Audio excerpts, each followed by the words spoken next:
Matilda ismli ayol bor edi. U chiroyli va aqlli edi, ammo oddiy oilada tug'ilganidan doim norozi yashardi.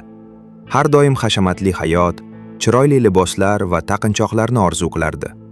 Hayotda unga berilgan oddiy imkoniyatlar hech qachon yetarli emasdek tuyulardi. Eri oddiy xizmatchi bo'lib, u uyga tinchlik va oddiy farovonlik keltirardi. Ammo Matilda doimo boshqacha hayotni xohlardi. Bir kuni eriga katta vazirlik ziyofatiga taklifnoma kelib tushdi. Matilda xursand bo'ldi, ammo tezda norozi bo'lib qo'ydi. "Mening kiyadigan ko'ylagim yo'q, taqinchoqlarim ham yo'q. Men u yerga qanday boraman?" dedi u, ko'zlarida alam bilan. Eri oxirgi jamg'armasini berib, unga chiroyli ko'ylak oldi. Matilda biroz quvondi, lekin hali ham norozi edi. Chiroyli taqinchoqlar yo'q edi. Shu sababdan u boy dugonasidan qarzga qimmatbaho marjon oldi.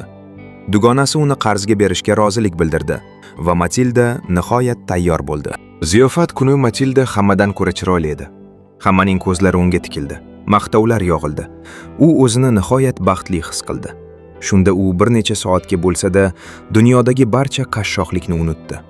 Ammo uyga qaytgach, u marjon yo'qolganini payqadi. Xijolat va vahima bilan u va eri butun uylarni, kiyimlarini tekshirdilar, lekin topa olmadilar. Marjonni almashtirishga qaror qilishdi.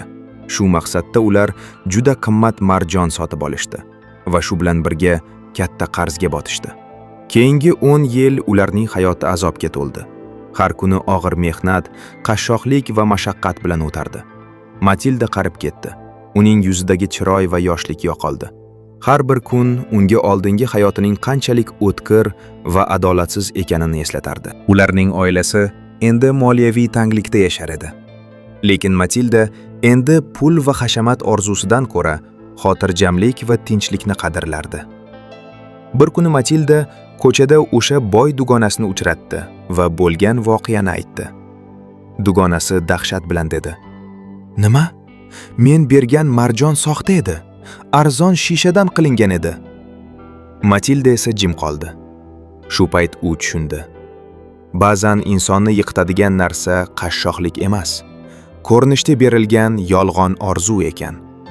Hayotning chinakam boyligi esa ko'p hollarda ruhiy boylik va o'zgarishlarni qadrlashda ekan.